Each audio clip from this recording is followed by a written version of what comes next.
के वीडियो में और सीखेंगे और जानेंगे 4 ठो स्विच, 4 पीस स्विच हुआ। उसके बाद में एक सॉकेट हुआ, चाहे 5 पिन कहिए। उसके बाद में आपको एक होल्डर हुआ और एक इन्वर्टर हुआ। इसका कनेक्शन कैसे किया जाता है ये देखिए। ये स्विच का इससे हम मिलाएंगे। उसके बाद में ये 2 बल्ब के लिए हम दे देंगे और एक यहाँ से इस बल्ब के लिए हम ये स्विच लगाएंगे और 2 एक्स्ट्रा ये बल्ब के लिए स्विच दे देंगे। उसके बाद में एक इंडिकेटर, इसका कनेक्शन हम डायरेक्ट कर देंगे। अब चलिए इसका खोलकर हम कनेक्शन करते हैं। देखिए ये मेरा 3 ठो स्विच है। स्विच में 2 ठो टर्मिनल होता है, तो ऊपर या नीचे कोई भी एक टर्मिनल का आपको डायरेक्ट जोड़ देना होगा। तो यहाँ से हम एक इसमें जोड़ देते हैं। उसके बाद यहाँ एक ठो स्विच ऊपर होल्डर के सामने बताए हैं जो स्विच है, तो इसमें एक यहाँ से निकालेंगे और इसमें जोड़ लेंगे और इसी में से एक तार फेज के लिए भी निकालना होगा, ताकि आपको इंडिकेटर का फेज ये है इंडिकेटर में देने के लिए आपको मिल जाए। अब चलिए पहले हम यहाँ से इसको जोड़ते हैं। जोड़ने के बाद में यहाँ इंडिकेटर जोड़ते हैं और फेज के लिए हम तार बाहर निकाल देते हैं। देखिए यहाँ से हमने यहाँ जोड़ दिया। जोड़ने के बाद में ये तार अब यहाँ जोड़ेंगे और एक तार लूप कर लिए हैं इंडिकेटर के देने के लिए।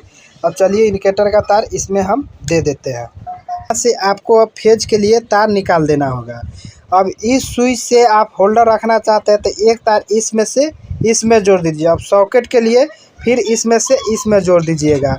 उसके बाद बल्ब का है तो बल्ब का एक तार न्यूट्रल आप डायरेक्ट मिलाइएगा और एक तार यहाँ लेकर 2 ठो बल्ब रहेगा, तो एक बल्ब का इसमें और एक बल्ब का इसमें और एक न्यूट्रल डायरेक्ट। अब चलिए हम मिलाकर बताएंगे उसके बाद में आगे। पहले हम ये स्विच से ये हम मिला लेते हैं। देखिए यहाँ से हमने यहाँ मिला लिया। उसके बाद में आपको अब इस स्विच से रखना है तो पहले इसमें से एक तार इसमें मिला लीजिए।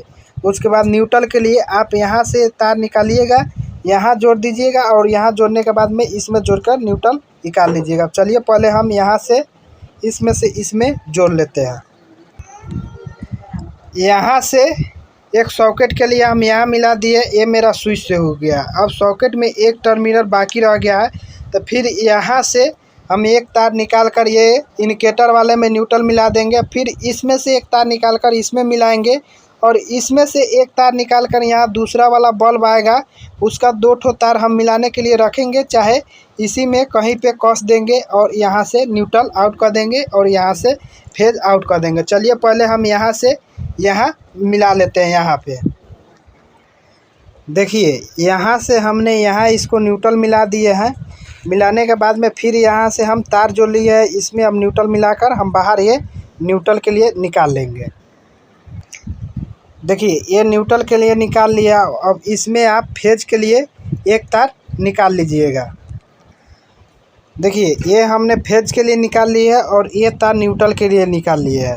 ये एक बार और बता देते हैं, आपको डायरेक्ट यहाँ से आपको स्विच पूरे मिला लेना होगा। देखिए ये हमने इस तरह डायरेक्ट मिलाकर इसमें मिलाया है और इसमें से फेज निकाल कर इसमें दे दिया है और देने के बाद में एक फेज इसमें देने के लिए निकाल दिए थे। ये मेरा इंडिकेटर में दिए हुए हैं और फिर न्यूट्रल, देखिए न्यूट्रल यहाँ से दिए हुए हैं, यहाँ मिलाया है, फिर यहाँ से यहाँ मिलाया है, ये न्यूट्रल के लिए तार निकाल दिया है। अब बल्ब 2 ठो जो स्विच बचा हुआ है तो इसमें से आप तार एक निकाल कर, बल्ब होल्डर में 2 ठो तार आता है तो इसमें से जो एक तार निकलेगा तो एक बल्ब का तार इस डायरेक्ट इसमें जोड़ कर टेप लगा दीजिएगा। उसके बाद एक तार इसमें और एक तार इसमें, इस बोर्ड का वायरिंग फाइनल हो जाएगा। इस बोर्ड का इसी तरह कनेक्शन किया जाता है। अगर कोई डाउट हो तो कमेंट में आप पूछ सकते हैं। अगर वीडियो अच्छा लगे तो चैनल को सब्सक्राइब करें और वीडियो को लाइक करें और ज़्यादा से ज़्यादा शेयर करें।